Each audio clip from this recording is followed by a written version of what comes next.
Hello friends, இந்த வீடியோவில் நம்ம சூப்பர் ஸ்டார் ரஜினிகாந்த் நடித்த கூலி திரைப்படத்தோட 17வது நாள் பாக்ஸ் ஆஃபீஸ் கலெக்ஷன் மற்றும் நம்ம கேப்டன் விஜயகாந்த் அவர்கள் நடித்த கேப்டன் பிரபாகரன் திரைப்படத்தோட 9வது நாள் பாக்ஸ் ஆஃபீஸ் கலெக்ஷன் தான் இந்த வீடியோவில் வந்து பார்க்க போகிறோம். ஸோ ஃபர்ஸ்ட் டைம் நம்ம சேனலுக்கு வரீங்கன்னா சப்ஸ்கிரைப் பண்ணிவிட்டு வீடியோ வந்து பார்க்க ஆரம்பிங்க. அதுக்கு முன்னாடி உங்ககிட்ட சின்னதாக சொல்லணும். யாருமே தம்ப்நெயில் பார்த்துட்டு குறைச்சி இடம் போட்டுறாதீங்க. ஏன்னா தம்ப்நெயில் இம்ப்ரெஸ் பண்ணுறதுக்காக நானாக க்ரியேட் பண்ண தம்ப்நெயில். இது ஒரு டிஸ்க்ளைமராக கூட எடுத்துங்க. தம்ப்நெயில் கேப்டன் பிரபாகரன் போஸ்டர் இருக்கும், கூலி போஸ்டர் இருக்கும். அதை பற்றி தான் பேச போகிறேன். ஆனால் அந்த பாக்ஸ் ஆஃபீஸ் கலெக்ஷன்லாம் ஜஸ்ட் இம்ப்ரெஸ் பண்ணுறதுக்காக ஒரு எடிட்டிங் தான். நம்ம பேச போகிற கண்டென்ட் பாக்ஸ் ஆஃபீஸ் கண்டென்ட் தான். அதில் எந்த ஒரு மாற்று கருத்தும் கிடையாது. வாங்க இப்போ வீடியோக்குள்ளே போகலாம்.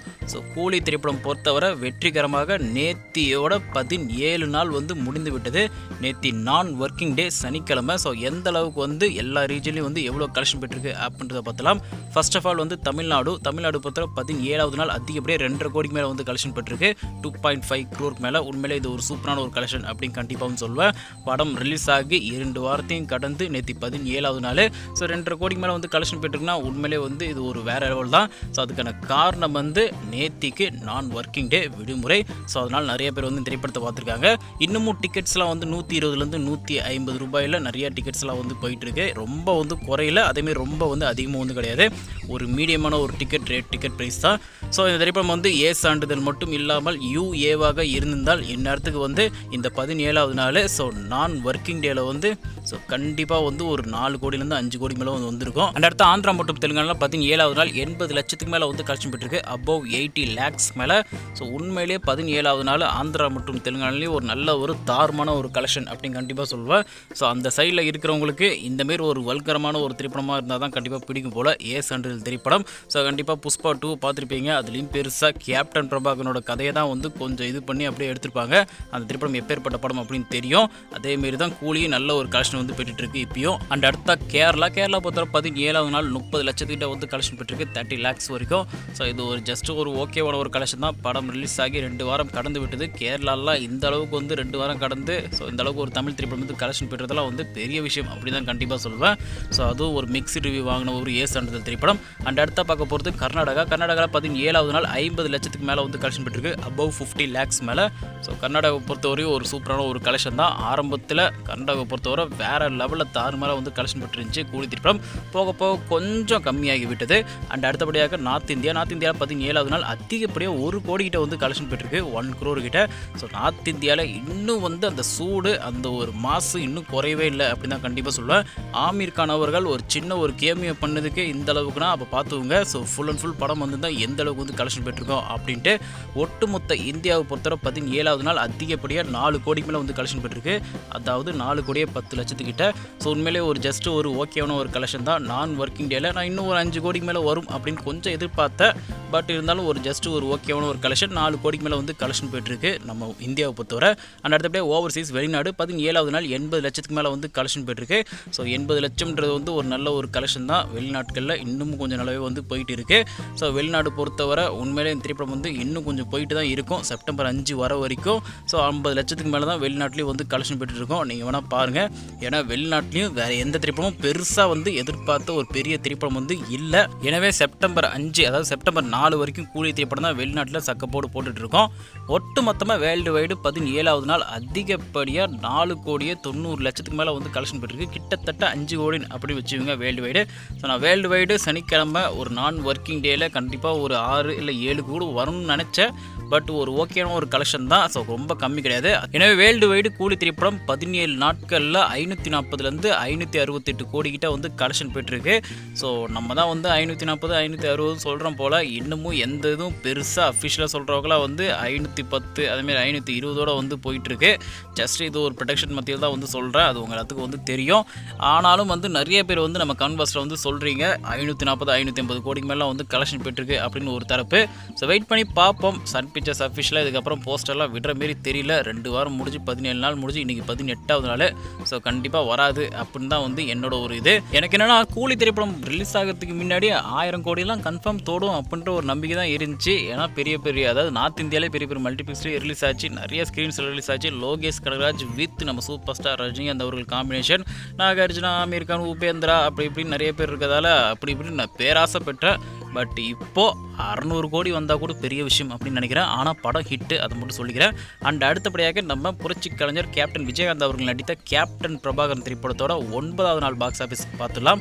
ஸோ நேத்தியோட சனிக்கிழமை 9 நாள் முடிந்து விட்டது. ஆனால் நேத்தியை வந்து போஸ்டர் போட்டாங்க அஃபிஷியலாக 10வது நாள் அப்படின்ட்டு. ஆனால் இன்றைக்கி ஞாயிற்றுக்கிழமை இன்றைக்கி தான் வந்து 10வது நாள் கேப்டன் பிரபாகரன் வெற்றிகரமாக, அதுவும் உண்மையிலே வந்து குடும்பங்கள் கொண்டாடும் வெற்றி தான். குடும்பங்கள் பேராதரவுடன் 10வது நாள் போட்டிருக்காங்க. உண்மையிலேயே குடும்பங்கள் இல்லைனா ஸோ இந்த திரைப்படம் இந்த அளவுக்கு வந்து கலெக்ஷன் பெற்றிருக்காது, அதையும் வந்து சொல்லிக்கிறேன். ஸோ இந்த திரைப்படம் நிறைய திரையரங்கில் இன்னமும் வந்து ஓடிட்டுருக்கு. பெரிய மல்டிப்ளெக்ஸ்லேயே வந்து சின்ன ஸ்க்ரீன், பெரிய ஸ்க்ரீன், நிறைய ஸ்க்ரீனில் வந்து ஓடிட்டுருக்கு. நியாயமான கட்டணத்தில் இந்த திரைப்படம் வந்து ஓடிட்டுருக்கு. ஸோ 30வது நாள் நேற்றுக்கு பார்த்துக்குங்க இதோட ரேட் என்ன, கூலி ரேட் என்ன, லோகா ரேட் என்னன்ட்டு. அதேமாரி 31வது நாள் இன்றைக்கும் பார்த்துக்குங்க. ஸோ கூலி திரைப்படம், கேப்டன் பிரபாகரன் திரைப்படம், அதேமாரி லோகான்ற ஒரு திரைப்படத்தோட டிக்கெட் ப்ரைஸ்லாம் வந்து கொடுத்துருக்காங்க. ஸோ எந்தெந்த ஸ்க்ரீன்ஸில் எத்தனை காட்சிகள் ஓடுதுன்னு இப்போ ஒரு காட்சியாக வந்து மாறிவிட்டது. ஸோ டிக்கெட் ரேட்டு ஒரு நியாயமான ரேட்டில் வந்து வித்துட்டு இருக்கிறதால இந்த திரைப்படத்தை நிறைய பேர் வந்து பார்க்குறாங்க. அப்போ அதிக டிக்கெட் கட்டணத்தில் வந்து விற்றாங்கன்னா பார்க்க மாட்டாங்களா அப்படின்னு கேட்டிங்கன்னா கண்டிப்பாக வந்து பார்ப்பாங்க. கேப்டன் ரசிகர்களும் சரி, ஸோ குடும்ப ஆடியன்ஸும் சரி. பட் இருந்தாலும் கேப்டன் திரைப்படங்கள் அந்த அளவுக்கு வந்து விலை போகாது மீன்ஸ் யாருமே வந்து ஸோ அந்தளவுக்கு பெருசாக வந்து ரேட்டுக்கு விற்க மாட்டாங்க. ஸோ கேப்டன் மாரியே நல்ல மனசோட நியாயமான கட்டணத்தில் நியாயமான ரேட்டில் தான் வந்து விற்பாங்க. ஸோ இப்பயும் குடும்ப மக்கள் திரைப்படத்தை வந்து ஸோ ரொம்பவே வந்து போற்றி ரொம்பவே வந்து குடும்பங்கள் கொண்டாடும் வெற்றின்னு சொல்கிற மாரியே இந்த திரைப்படத்தை பார்த்து கண்டு மகிழ்ந்துட்டு இருக்காங்க. அந்த அளவுக்கு இந்த திரைப்படம் வந்து இப்போ இருக்கிற ஜென்ரேஷன்லையும் இருக்கிறவங்கள ரொம்ப வந்து இம்ப்ரெஸ் பண்ணுச்சு அப்படின்னு கண்டிப்பாக சொல்லலாம். ஸோ இப்போ கிட்டத்தட்ட ஒரு 9 நாள் வந்து ஆகிவிட்டது கேப்டன் பிரபாகர் நேத்தியோட. இப்பயும் வந்து அதிகப்படியாக 700லேருந்து 800 ஸ்க்ரீன்ஸ் வரைக்கும் ஓடி தான் வந்து இருக்குது. சென்னையிலேருந்து, அதாவது சின்ன கிராமத்தில் இருக்கிற சின்ன அந்த கொட்டாயின்னு சொல்லுவாங்க பாருங்கள், ரொம்ப சின்ன திரையரங்குன்னு இருக்கும் பாருங்கள், அங்கே இருக்கிற திரையரங்களும் கூட கேப்டன் பிரபாகரன் திரைப்படம் வந்து ஓடிட்டு தான் இருக்குது. அங்கேயும் மக்கள் வந்து ஸோ நிறைய பேர் வந்து பார்த்து தான் வந்து இருக்காங்க. குறிப்பாக ஈவினிங் ஷோ, நைட் ஷோலாம் வந்து நிறைய பேர் வந்து பார்ப்பாங்க. ஸோ நேத்தி சனிக்கிழமை ஒரு நல்ல ஒரு கலெக்ஷன் தான் வந்து பெற்றிருக்கு. ஸோ ஓஹோ அப்போ 1 கோடிக்கு மேலே வரும் அப்படின்னு நினச்சேன். பட் 1 கோடி வந்து வரல. பட் இருந்தாலும் சூப்பரான ஒரு கலெக்ஷன். 9வது நாள், அதுவும் 1991 வெளியான திரைப்படம் இந்த அளவுக்கு வந்து கலெக்ஷன் பெற்றிருக்கு அப்படின்றது வந்து ஸோ அண்ணாந்து பார்க்குற மாரி தான் வந்து இருக்குது. அப்படிப்பட்ட ஒரு கலெக்ஷன் பெற்றிருக்கு. அது எவ்வளோ அப்படின்னு கேட்டிங்கன்னா அதுக்கு முன்னாடி ஒரு விஷயத்தை சொல்லிக்கிறேன். 1991 ஒரிஜினலாக நம்ம கேப்டன் பிரபாகரன் ரிலீஸ் ஆகும்போது வசூல் செஞ்சதை விட அந்த திரைப்படத்தோட வசூல் வந்து நெருங்கிருச்சு. கிட்டத்தட்ட நம்ம தமிழ்நாட்டில் மட்டுமே ஸோ நம்ம கேப்டன் பிரபாகரன் திரைப்படம் 9வது நாள் அதிகப்படியாக 80 லட்சத்துக்கு மேலே வந்து கலெக்ஷன் பெற்றிருக்கு. ஸோ இதை தவிர்த்து கர்நாடகா ஒரு சில திரையரங்கில் வந்து ரிலீஸ் ஆகிருக்கு. ஏன்னா 29ஆம் தேதி வெள்ளிக்கிழமையிலேருந்து இந்த திரைப்படம் வந்து ரிலீஸ் ஆகிருக்கு கர்நாடக மாநிலத்திலையும். அங்கேயும் ஒரு சில லட்சங்களாக வந்து கலெக்ஷன் பெற்றிருக்கு. டோட்டலாக 9 நாள் முடிவில் ஸோ 7 கோடி கிட்ட வந்து கலெக்ஷன் பெற்றிருக்கு. 7 crore கிட்ட நம்ம கேப்டன் பிரபாகரன் திரைப்படம். ஒரிஜினலாகவே 1991 வெளியான திரைப்படமே வந்து எனக்கு தெரிஞ்சு 5லேருந்து 7 கோடி கிட்ட அப்படின்னு நினைக்கிறேன் வேர்ல்டு வைடு. ஒரு சில யூடியூப்பில் வந்து 10 கோடிக்கு மேலாம் வேர்ல்டு வைடு போட்டிருப்பாங்க. அது எனக்கு சரியாக தெரில, அவங்கவுங்களோட ரீசர்ச்சு அவங்கவுங்க போடுறாங்க. பட் இருந்தாலும் ஒரிஜினல் கேப்டன் பிரபாகரனை விட இப்போ ரீரிலீஸ் ஆன இந்த கேப்டன் பிரபாகரன் திரைப்படம் வந்து அந்த திரைப்படத்தையே வந்து பீட் பண்ணுச்சு அப்படின்னு நினைக்கிறேன் வேர்ல்டு வைடு கலெக்ஷனு. ஸோ பொறுத்து இருந்து பார்ப்போம். உண்மையிலே வந்து இந்த திரைப்படத்தை 4K தொழில்நுட்பம் மூலயமா மட்டும்தான் வந்து இது பண்ணி வச்சுருக்காங்க. மற்றபடி அப்போ இருந்த கேப்டன் பிரபாகரன் தான் இப்போ அப்படியே வந்து ரிலீஸ் பண்ணுறாங்க. கொஞ்சம் கலர்ஃபுல்லாக வந்து காட்டிருக்காங்க. உண்மையிலே வந்து ஸோ இந்த அளவுக்கு வந்து ஒரு கலெக்ஷன் பெறும் அப்படின்னு வந்து நான் இல்லை. அந்த திரைப்படத்தை மறுபடியும் ரீரிலீஸ் பண்ண ஆர்கே செல்லுமணியாக இருக்கட்டும், அந்த படத்தில் நடித்த நடிகர்களாக இருக்கட்டும், டெக்னீஷியன், கேஸ்ட் அண்ட் க்ரூவாக இருக்கட்டும், யாருமே நினச்சி பார்த்துருக்க மாட்டாங்க இந்தளவுக்கு சக்கப்போடு போடும் அப்படின்ட்டு. ஸோ கண்டிப்பாக இந்த திரைப்படமும் செப்டம்பர் 4 வரைக்கும் நல்லாவே வந்து ஓடி தான் இருக்கும். அதாவது வியாழக்கிழமை வரைக்கும் இந்த திரைப்படம் வந்து ஓடிட்டு இருக்கும். அதுக்கப்புறம் செப்டம்பர் 5 சிவகார்த்திகேயன் அவர்கள் நடித்த மதராசி வருது. அதேமாரி அனுஷ்கா விக்ரம் அவர்கள் நடித்த காட்டி, நமக்கு பிடித்த KPY பாலா அவர்கள் ஸோ மக்கள் நாயகன் அப்படின்னு கண்டிப்பாக சொல்லலாம், அவரோட காந்தி கண்ணாடி திரைப்படமும் வந்து ரிலீஸ் ஆகுது. இந்த படங்களோட சேர்த்து பேட் கேர்ள் அப்படின்ற ஒரு திரைப்படமும் ரிலீஸ் ஆகுது. ஒரு 4 திரைப்படத்துக்கு மேலே வந்து ரிலீஸ் ஆகுது செப்டம்பர் 5ஆம் தேதி. ஸோ எனவே செப்டம்பர் 5க்கு பிறகு நம்ம கேப்டனரோட கேப்டன் பிரபாகரன் திரைப்படமாக இருக்கட்டும், சூப்பர் ஸ்டார் ரஜினிகாந்த் அவரோட கூலி திரைப்படமாக இருக்கட்டும், 2 திரைப்படங்களும் வந்து ஷோஸுன்னு இல்லை தியேட்டரே வந்து எடுத்துருவாங்க. ஸோ எல்லா தியேட்டர்லையும் வந்து கிட்டத்தட்ட வந்து எடுத்துருவாங்க. ஏன்னா மதராசி ஒரு திரைப்படமே வந்து போதும், பெரிய திரைப்படம் வேறு. ஸோ கண்டிப்பாக கூலி திரைப்படமும் எதிர்பார்த்த வெற்றி வந்து அடையவில்லை அப்படின்றாலும் கண்டிப்பாக வந்து 500 கோடிலாம் வந்து அசால்ட்டாக வந்து ஸோ கிட்டத்தட்ட ஒரு 2 வாரம் முடிவிலே வந்து ரீச் ஆகிடுச்சு. படம் ஒரு ஜஸ்ட் ஒரு அபவ் ஆவரேஜ் அல்லது ஒரு சின்னதாக ஒரு ஹிட்டுன்னு கூட சொல்லலாம். பிரேக் ஈவன் பண்ணிருச்சு. ஆனால் எதிர்பார்த்த வெற்றியை வந்து கொடுக்கல, அது மட்டும் நான் சொல்லிக்கிறேன். ஆனால் படம் வந்து இன்னமும் நல்லா தான் வந்து ஓடிட்டு இருக்கு. கிட்டத்தட்ட 3 வாரங்கள் தமிழ்நாடு நல்லாவே வந்து ஓடிருச்சு. இந்த செப்டம்பர் 4 வரைக்கும் சேர்த்து சொல்கிறேன். ஸோ கண்டிப்பாக கூலியை வந்து நிறைய பேர் காலின்னு சொல்லுவாங்க, லோகேஷ் கனகராஜோட முதல் ஃப்ளாப்னு சொல்லுவாங்க. அப்படிலாம் கிடையாது. கூலி திருப்பி பாக்ஸ் ஆஃபீஸில் ஒரு அபவ் ஆவரேஜ் இல்லை ஒரு பிரேக் ஈவன் பண்ணி ஒரு ஜஸ்ட் ஒரு ஹிட் தான். அதே மாதிரி கேப்டன் பிரபாகரன் திரைப்படம் ஒரு சர்ப்ரைஸான ஒரு ஹிட் அப்படின்னு கண்டிப்பாக சொல்லுவேன். ஏன்னா இது ஒன்றும் நீங்களாம் நினைக்கிற மாரி புது படம்லாம் வந்து கிடையாது. கஷ்டப்பட்டு நிறைய அதிக பொருட்செலவில் தயாரிப்பு செலவு உருவான திரைப்படம்லாம் வந்து கிடையாது. கேப்டன் நினைவுக்கு அதாவது நிறைய ரீரிலீஸ் திரைப்படம்லாம் வந்து ரிலீஸ் ஆகுது. அதேமாரி கேப்டன் பிரபாகரன் வந்து ரீரிலீஸில் சூப்பராக வந்து ரிலீஸ் பண்ணி ஒரு நல்ல ஒரு கலெக்ஷன் நல்ல ஒரு தொகையை வந்து இந்த திரைப்படம் வந்து கலெக்ட் பண்ணிருக்கு. அதுதான் வந்து உண்மை. ஸோ நான் ரொம்ப சொம்படிக்கிறேன்னு நினச்சிக்காதீங்க. சூப்பர் ஸ்டார் ரஜினிகாந்தாக இருக்கட்டும், நம்ம கேப்டன் விஜயகாந்தாக இருக்கட்டும், உண்மைதான் வந்து நான் பேசுவேன். 2 பேரையும் எனக்கு ரொம்ப வந்து பிடிக்கும். அதே போல் டெய்லி நான் வந்து இது போல் வீடியோ போடுறதால பெருசாக வந்து லம்பா அமௌண்ட்லாம் வந்து கிடைக்கும். நீ காசுக்காக நீ வந்து இந்தமாரி வீடியோலாம் போடுறன்னு கூட நிறைய பேர் வந்து சொல்கிறீங்க கமெண்ட் பாக்ஸில். நான் யாரையும் வந்து திட்டல. நீங்கள்லாம் வீடியோ பார்க்குறதால தான் ஏதோ ஓரளவு எனக்கு காசு கிடைக்குது.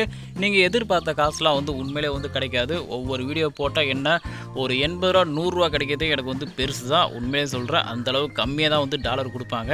ஏன்னா ஒரே கண்டென்ட்டே வச்சு ஸோ மாடு மேய்க்கிற மாரி மேய்ச்சிட்டு இருக்கேன் டெய்லியுமே.